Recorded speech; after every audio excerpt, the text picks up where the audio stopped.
Hello everyone, making another video for today. This is not going to be a review video, this is going to be a little bit different. It's going to be on how to find a good manga series to read. So, as you can tell from this video, hopefully I'll be able to help some of you with figuring out what series you should read either next, or what series you should start getting into if you're interested in getting into manga. Whether this is manga collecting, this will help you a little bit, but also just for reading alone. So the first question is, how do you pretty much want to go with finding a series? Are you finding a series for your own collection, or are you finding a series just to read, or are you reading a series because you were recommended it by a friend?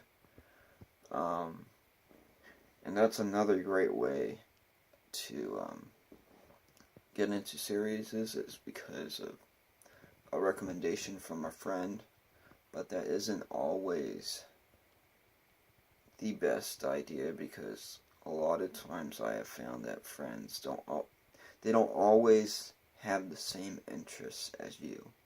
So some series you might really like, they might not like as much, and vice versa. And sometimes you end up both liking the series. So I would say it's a great way to go, but don't limit yourself to that. But yeah, let's say if you're at a store and you're looking to either buy a new series, or you're at a library and you're looking to find a new series, or you're online, you're looking for a new manga series to read, and you just see a long list of just like this one. You just see a long list, and sometimes it can feel a little overwhelming. Well,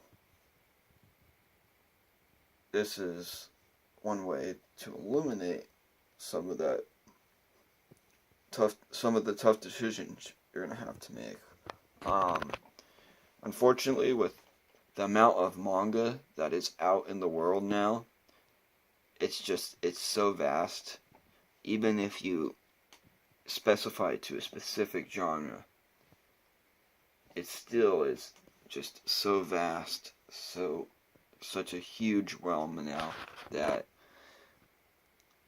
it is still so difficult to find the perfect manga series you want to read. But yeah, I would say first, before looking for a series, figure if, are you trying to get into it, or are you trying to collect it? But yeah, first, I would, if you have no idea what you're even looking towards reading, definitely look at what genre you're in. And here's a few genres. You guys can pause the video to see them if you want. This is just a quick little diagram I found that has some ideas of genres of what you might be interested in. Like for me, I'm into a lot of horror, so I would be right there. But I also sometimes like action. Sometimes I like sports too. And you can just go through and see like, oh, what is interesting to you? And you can even do the same with anime, obviously. And sometimes you can even watch the anime before you read the manga. I would definitely say that to be careful with that, because a lot of times the anime and the mangas are very different. But if you're into animes as well, that's a great way to figure out what you might like. So here's an example of some mangas just for these genres. Let's say you're into action. You might like Hikuto no Ken. The next one is Berserk.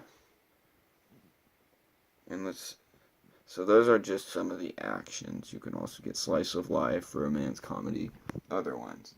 So, I mean, if you want to look at this diagram completely, you can look at the website I put on top. That's where I got my image from.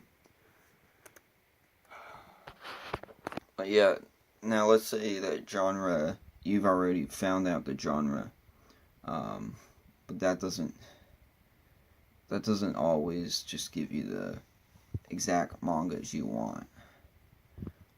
Another way to go is by compilations of mangas through magazines. Shonen Jump, which is targeted to boys, is a lot of action series, and it's probably the easiest and least cost-effective way, next to reading online for free, obviously, but the least cost-effective way, even for collecting. I collect the Shonen Jumps, and they cost maybe $4-5, even less than that, sometimes maybe even $3, depending on where you're looking. I had 2 websites I was going to show. On Amazon, I was actually going to have a link, maybe, had these links maybe in case I could put it in the description, but I'm probably not, now that I'm thinking about it, because you could just look it up, just any issue. Just look in Amazon or eBay, just type in Shonen Jump, and you'll get different issues, and it doesn't really matter what issue you get. You just get a compilation, and you can read it, and then you can figure out if you really want it or not. And there's other compilation mangas, not just this one. There's tons of them. Like there's like the boys manga, Shonen Jump. There's girls manga too. There's a ton of different compilations, magazine compilations of mangas, and that's how I started. That'd be the best way to go, I would say. Another way to go, should have been number 3, is to read reviews. Always read reviews, no matter what, when you're buying mangas, or even not even buying, you're looking up online. I don't know why this thing keeps saying it. Always read the reviews that are online, or even watch YouTube videos. I found, for when I was going into a lot of the horror mangas that I ended up buying, I watched a lot of YouTube videos, and I watched a lot of, or read a lot of manga reviews online. And I know that this is very important to do, because you want to make sure also, especially when collecting, you are getting exactly what you want. I ended up making the mistake of ordering Tomy in the original edition, and then the omnibus edition. I had bought the omnibus edition for like $11, a great steal there. And then I ended up buying the original 2 volumes, thinking it was totally different because it had a different title. It was the English version, and the English version is called Museum of Terror. And I ended up buying Tomy twice, essentially. Now I'm not. I was upset about it at first, but I'm going to be fine with that. Actually, it's going to work out in the end. But don't want to make that mistake, especially again. Especially if you're trying to save money, you're trying to build your collection, do a really good job. And getting best thing to do, I would say though, is watching YouTube videos, and I provided some YouTubers. This one down here is these are all of the pictures you'll find right next to their names. This one's Giga Frosty, that one's Manga Matt, that one's Code Provider. I really like Manga Matt and Giga Frosty because they really, really, really get into a lot of detail explaining each manga that they purchased or that they read, They explain a good chunk of the story a lot of times, and they do a very good job of explaining the series is, as far as not giving the complete spoilers. Code Provider does a very good job. His YouTube channel is kind of drifting. I feel it's kind of all over the place to me. He was solely into anime and manga. Now I don't really know too much. He's kind of into like this newsy kind of thing too now, and he doesn't do as very much manga reviews or information on mangas as much.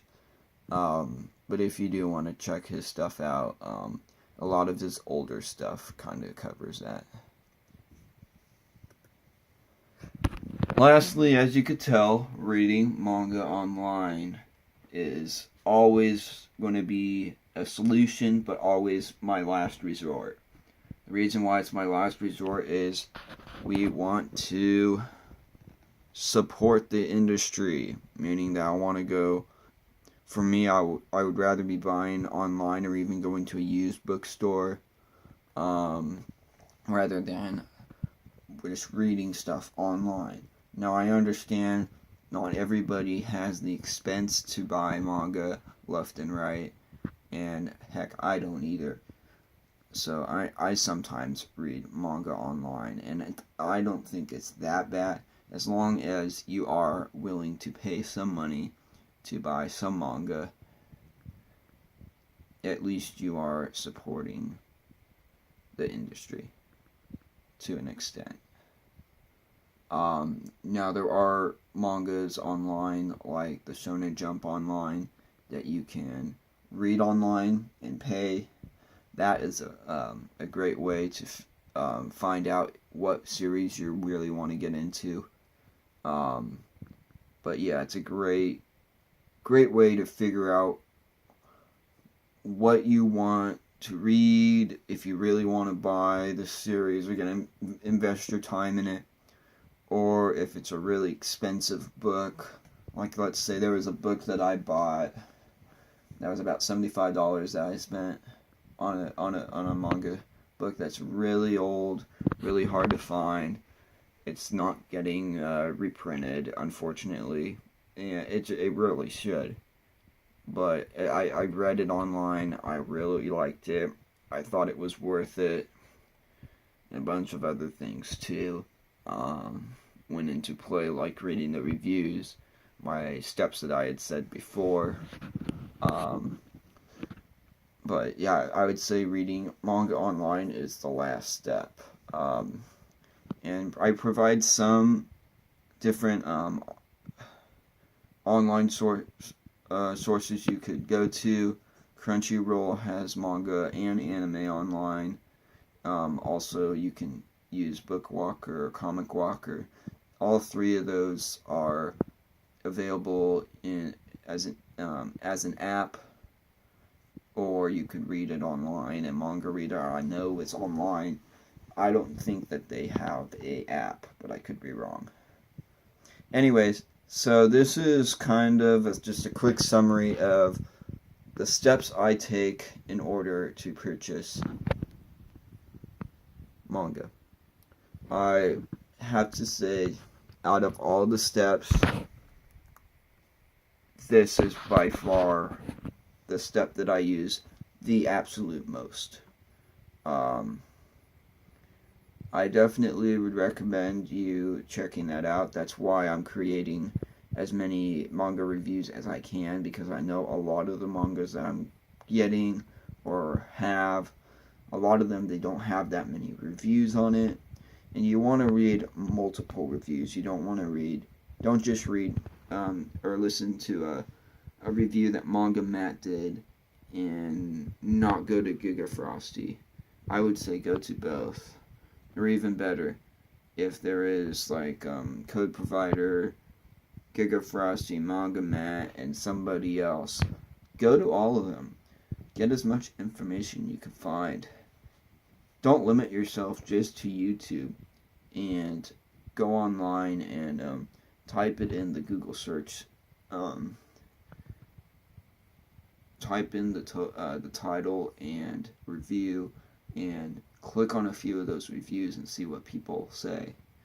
It really isn't holding you back that much. You can take as much time as you want, because the book's always going to be there. So anyways, hope this helps you guys with a couple of your manga decisions, and I'll hope to see you guys in the next video, which will probably be another review. Anyways, I'll see you guys in the next video. Bye.